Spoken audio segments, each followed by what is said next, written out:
오늘 이 아침 우리에게 준 말씀 보겠습니다. 사도행전 6장 1절로 7절 말씀입니다.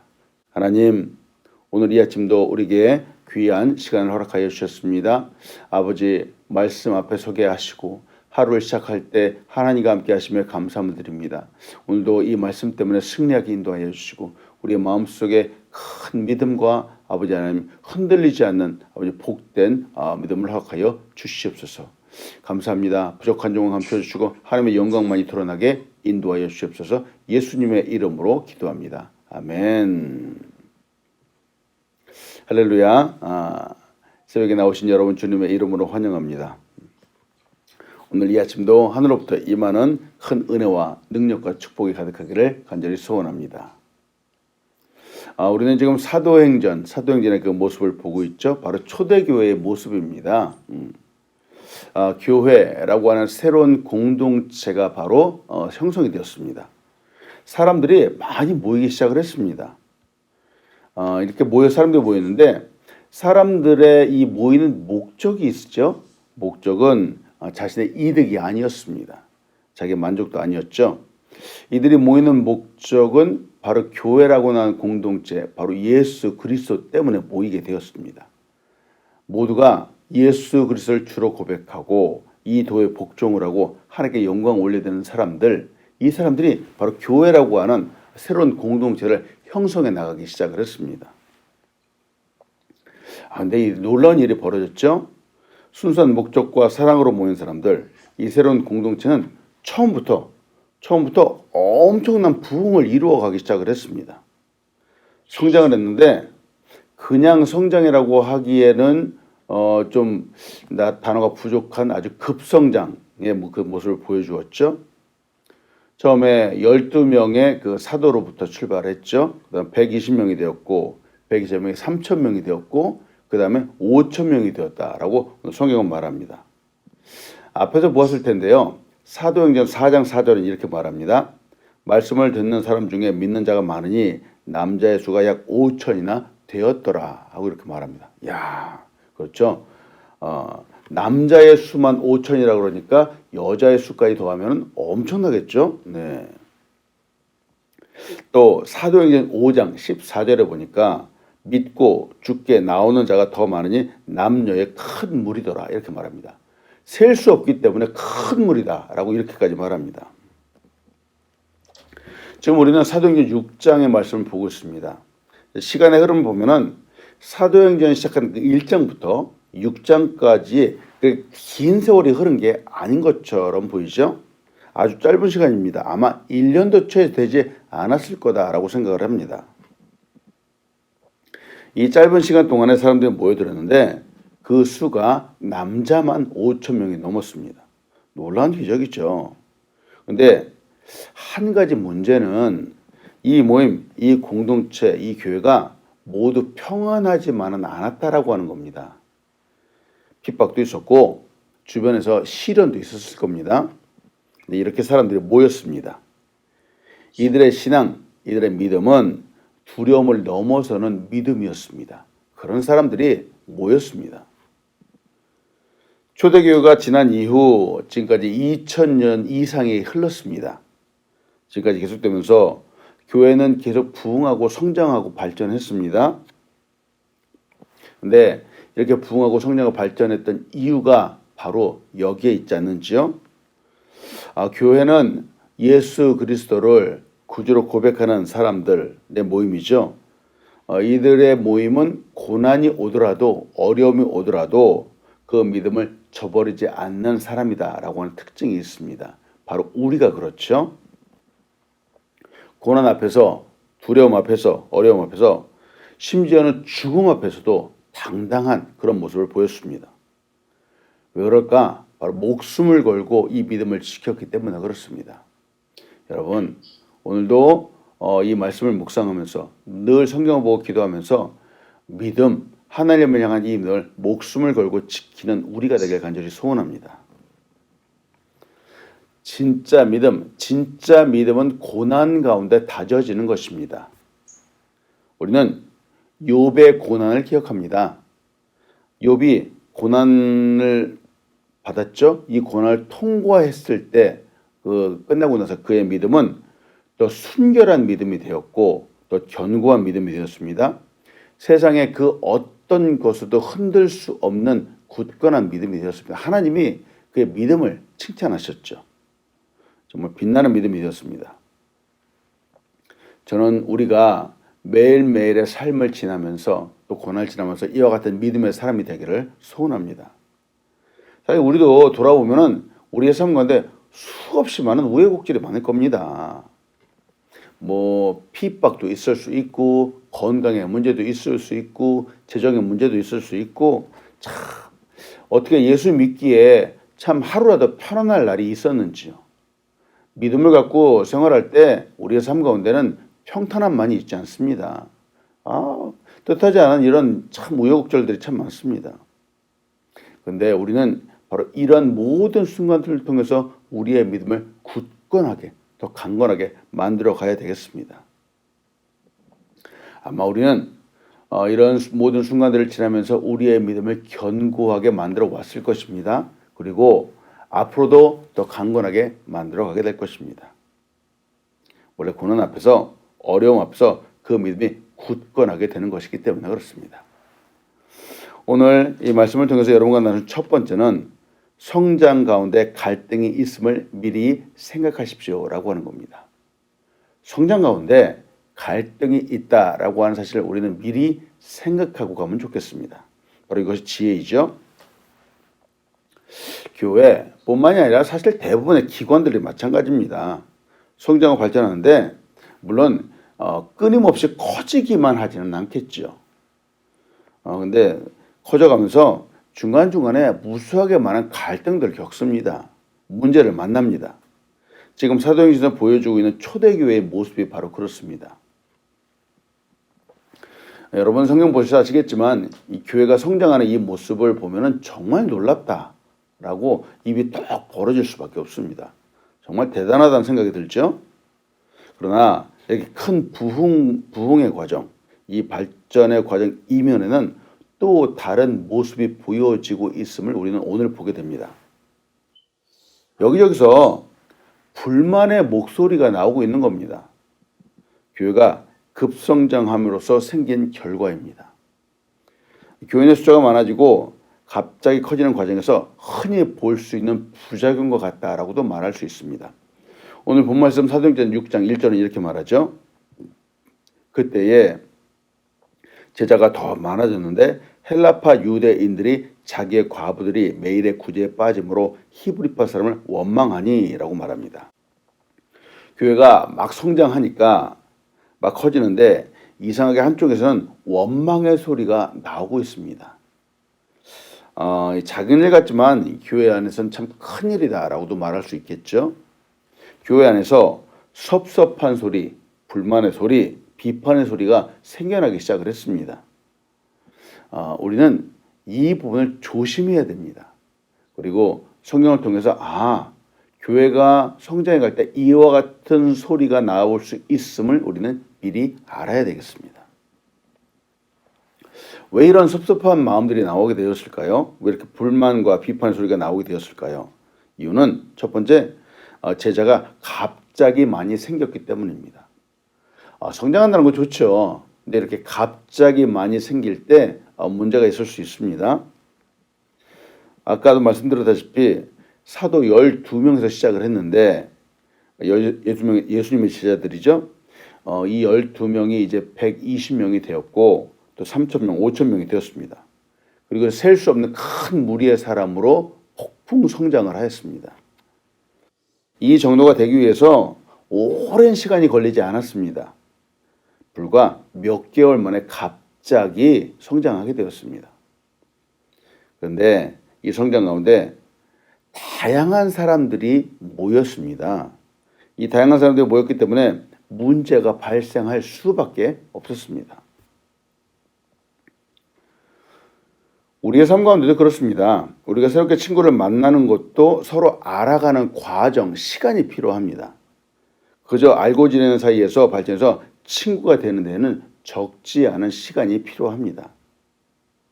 얼마 전 사회 및 개인 관계 저널이라고 하는 책에 발표된 논문에 따르면은 제프리 홀 교수는 단순히 알고 지내는 가벼운 친구에서 좀 알고 지내는 친구로 발전하려면 대략 50시간 이상이 걸린다라고 말합니다.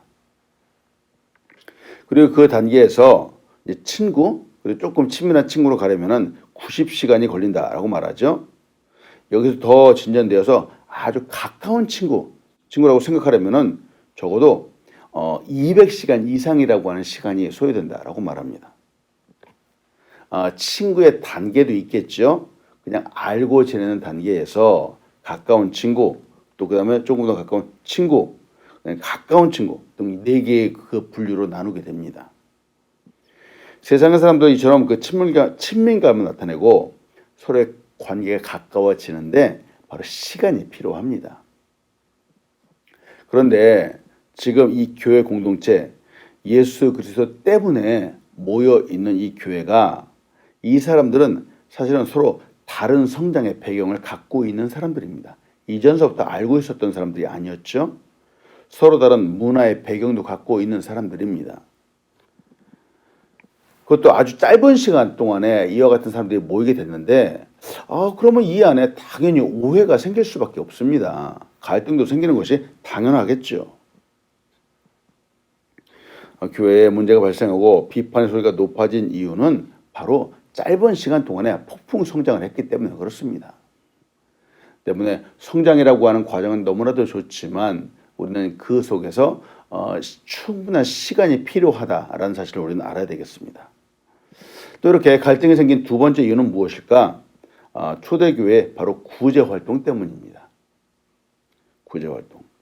예수 믿고 성령에 충만한 사람들이 자기의 재산을 모두 구제활동에 위해서 써달라고 내놓았습니다. 사도들의 발 앞에 내놓았죠. 여기서 물질을 힘들고 어려운 사람들을 위해서 사용한다라는 것은 아무런 문제가 없습니다. 그래서 구제를 하는데 이 구제 방법이 좀 문제가 되었습니다. 이 방법을 어떻게 할까 하는 것을 놓고선 서로 싸우게 되었습니다. 아니, 구제하긴 했는데 그 방법 때문에 서로 갈등을 겪었죠. 그 과정이나 방법에서 문제를 놓고 싸우다가 정작 중요한 그 핵심을 잃어버리게 되었습니다. 제가 오래전에 예화를 한번 드린 말씀인데 여러분 기억하시는지요? 한 미국 교회에서 있었던 일입니다. 여름철에 단기 선교를 가는 시즌이 되었습니다. 어느 해는 해외가 아니라 미국 교회에서 그 미국 내에 있는 인디안 부족을 섬기기 위해서 단기 선교를 가게 되었습니다. 거기에서 복음도 전하고 그분들 돕고 섬기기로 했죠. 이 나바호라고 하는 지역에 인디언들이 많이 삽니다. 나바호 지역은 뉴멕시코를 비롯해서 아리조나, 유타 등 3개의 그 주에 걸쳐 있는 그런 지역입니다. 처음에 이들을 섬긴다라고 단기 선교를 하러 간다라고 했을 때 사람들은 참 기쁜 마음으로, 들뜬 마음으로 준비를 했습니다. 그분들을 위해서 기도도 하고 인디언들의 그 역사도 다시 한번 공부도 하고 아주 신이 났죠. 근데 막 준비하던 중에 이제 막판이 되었을 때 한 가지 문제가 발생을 했습니다. 무엇이냐? 국내이기 때문에 거기 가는 교통편이 바로 문제가 되었습니다.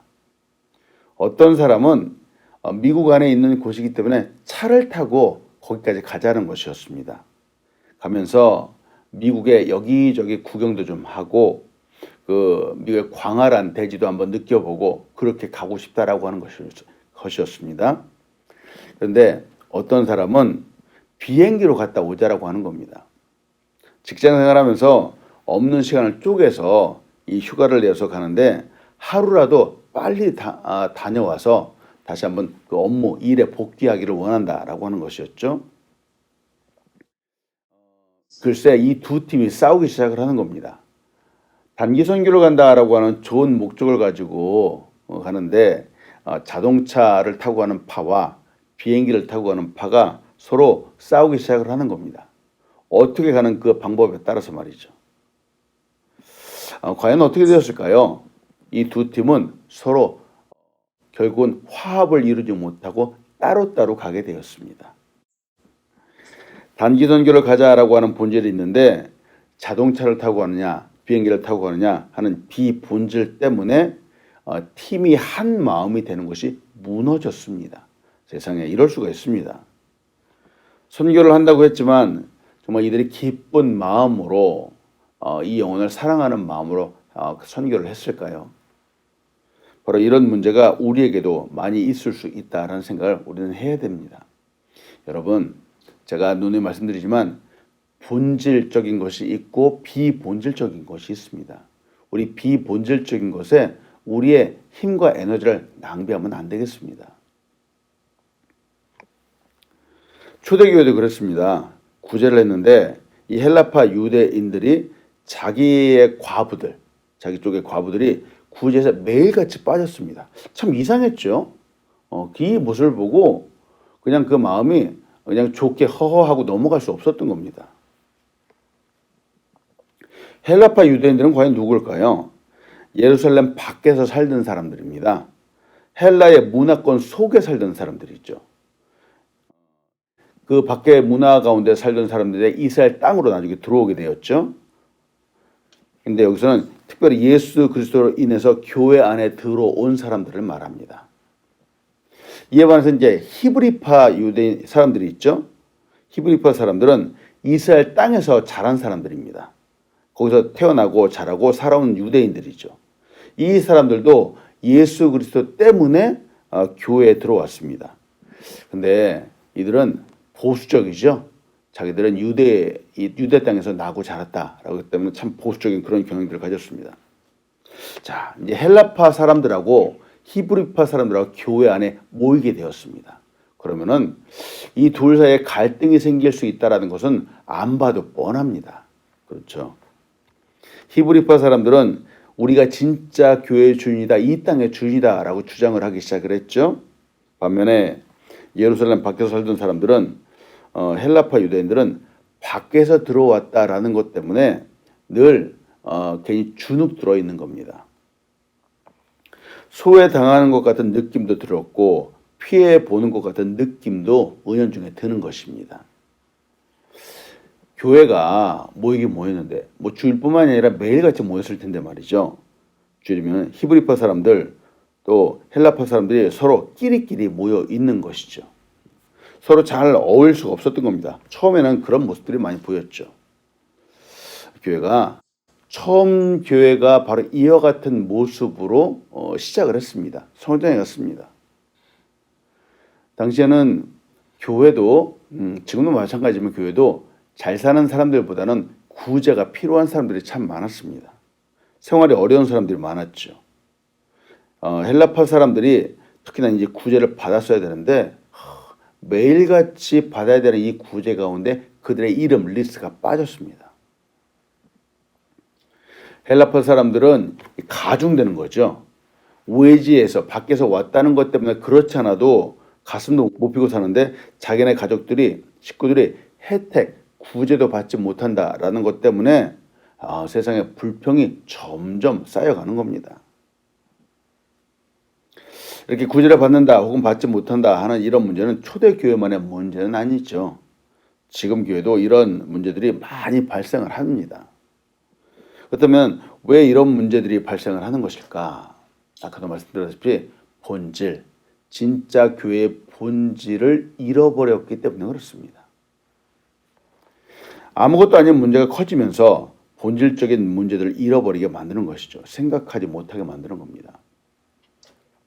여러분, 우리도 교회가 성장해 가면서 물론 구제도 나중에 해야 되겠고요.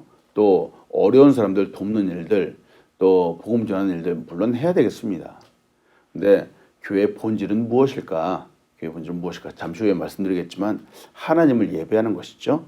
서로 사랑하는 것입니다. 여러분, 이것이 첫 번째가 되어야 됩니다. 그렇지 않고 비본질적인 것들, 교회의 비본질적인 것들에 신경 쓰면 안 되겠습니다. 사도들이 바로 이와 같은 문제를 해결하기 원했던 것이죠. 두 번째로 나누고 싶은 것은 본질에 충실할 때 바른 결과를 가져오게 된다라는 것입니다. 본질에 충실할 때 바른 결과를 가져오게 되죠. 오늘 본 말씀 사도행 6장 2절로 4절은 이렇게 말합니다.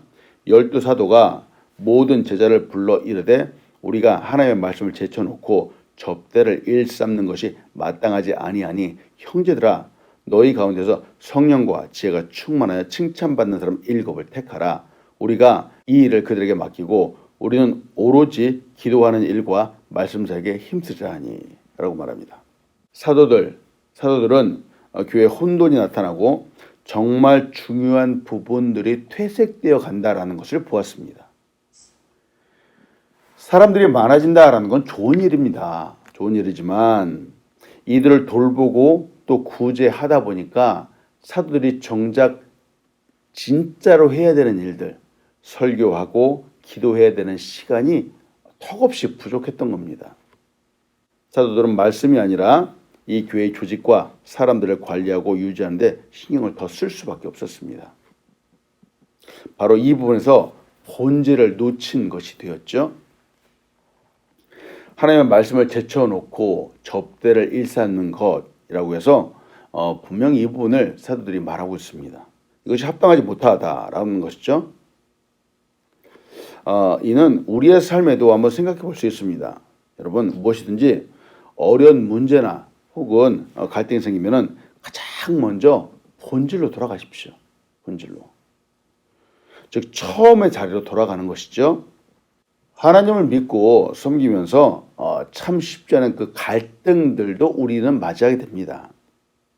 근데 여러분 이렇게 갈등이 생길 때 우리의 믿음이 흔들린다라고 할 때 나의 신앙의 처음이 어땠을까 한번 돌아보면 좋겠습니다. 바로 이거예요. 그 처음의 자리, 처음 우리가 하나님 믿게 되고 처음 우리가 예수님 믿게 되었을 때 그 처음의 자리는 과연 어떨까 한번 돌아보는 겁니다. 하나님과의 관계뿐만 아니라 사람들과의 관계도 마찬가지입니다. 사람들과의 관계도 문제가 생기게 됐죠. 그럴 때 처음 만나고 참 마음을 열었을 때 사랑하게 되었을 때 바로 그때는 과연 어땠을까 우리 한번 돌아보는 것이죠. 바로 이것이 지혜이죠. 그 처음의 순간과 지금의 이 갈등을 겪는 이 순간은 과연 무엇이 달라졌을까 우리 한번 돌아보아야 되겠습니다. 아마도 그 사람이 변한 것이 아니고 나의 마음이 변했을 수 있습니다. 너무 바쁘고 분주해서 나의 마음이 신경 쓰지 못하고 오히려 그것이 갈등으로 변질되었을 수 있습니다. 때문에 여러분 첫사랑으로 돌아가야 됩니다. 하나님과의 관계도 마찬가지고 사람과의 관계도 마찬가지입니다. 저는 아름교회를 목회를 하면서 늘 기도하면서 바라면서 추구하는 것이 있습니다. 그것은 가장 먼저 우리가 예배를 통해서 은혜를 많이 받는 것입니다. 다른 일을 하는 거 중요하지만 사실은 일보다 가장 중요한 것은 은혜 받는 것이죠. 사랑받는 것입니다. 여러분 우리의 예배 가운데 우리의 기도 가운데 우리의 찬송 가운데 은혜가 가장 먼저입니다. 여러분 은혜를 가장 먼저 받으십시오. 그리고 사랑이 먼저입니다. 주님의 제자가 되는 것이 먼저입니다. 이렇게 은혜 받고 사랑받고 말씀으로 풍성한 후에 그 다음에 섬김이 있으면 되겠습니다. 기도도 하지 않고 사랑도 받지 않고 섬기기만 하면 그 마음속에 이상하게 그 쓴뿌리가 남게 되죠. 불평과 불만이 나오게 됩니다. 은혜를 가득히 받은 후에 섬겨야지 참 사랑으로 섬길 수 있게 됐죠.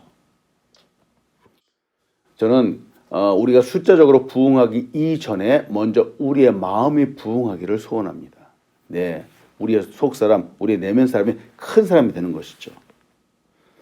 예, 은혜 받고 사랑받고 제자가 되고 이것이 가장 중요한 본질이다라고 말씀드릴 수 있겠습니다. 이 본질 안에서 하나님을 만나고 내 안에 은혜를 채우는 것 이것이 바로 부흥의 시작입니다. 부흥은 바로 나로부터 시작을 하는 것이죠. 내가 부흥해야지 바로 교회가 부흥을 하게 됩니다. 아까도 말씀드렸습니다. 인생의 참된 행복은 무엇일까? 하나님이 우리를 만드신 그 본질로 돌아가는 것입니다. 그 처음의 모습으로 돌아가는 것이죠. 교회의 행복과 부흥은 하나님이 그 교회를 만드신 그때 처음의 때로 돌아가는 것입니다. 제가 가끔가다 보는 말이 있죠. 프로는 날마다 기초를 다진다라고 하는 말이 있습니다. 정말 잘하는 사람 프로는 날마다 기초, 그 처음 연습을 수십 번, 수백 번, 수천 번을 반복을 합니다. 그 처음에 그 가슴 벅찼던 순간들을 계속 생각하고요. 그리고 기초를 다지게 되죠. 여러분, 우리의 삶을 돌아보기를 소원합니다. 혹시 영적인 우선순위가 잘못되어 있지는 않는지 우리의 삶을 매일같이 돌아보기를 소원합니다. 혹시 틀렸다면 빨리 수정하면 좋겠습니다. 지금도 늦지 않았습니다. 누구든지 실수하죠. 하나님의 첫사랑에서 누구든지 멀어질 수 있습니다. 그러면 지금 당장이라도 그 사랑을 향해서 우리 발걸음을 돌이켜야 되겠습니다. 바로 이것이 부흥의 시작이다라고 말할 수 있습니다. 이 초대교회에는 7명의 믿음 좋은 집사님들이 세워졌죠. 그 중에 스테반이 있었습니다. 또 빌립도 있었습니다. 이들은 교회 행정과 재정 그리고 관리를 잘 담당하는 그 역할을 맡은 사람들이 되었습니다. 스테반은 위대한 설교자와 같이 진리를 전하는데 세상에 자기의 목숨을 걸었습니다. 반면에 빌립은 아시아에 가서 전도도 하고 특히 그 이디오피아의 여왕의 국고를 관리하는 그 내시를 만나서 전도하기도 했었습니다. 참 집사님들이 참 대단했습니다. 여기서 재미있는 사실은 이들이 이미 참 칭찬받은 많은 사람으로 이미 선정되었다라고 하는 것이죠. 사람들은 그 어떤 직책을 받고 나서 그와 같이 또 성장해가는 모습들이 있는데 이들은 그렇지 않았습니다. 이미 자격이 갖추어진 사람들로서 선택받았습니다. 세상에서도 누가 리더가 되느냐에 따라서 그 회사의 흥망성쇠가 결정되기도 하죠.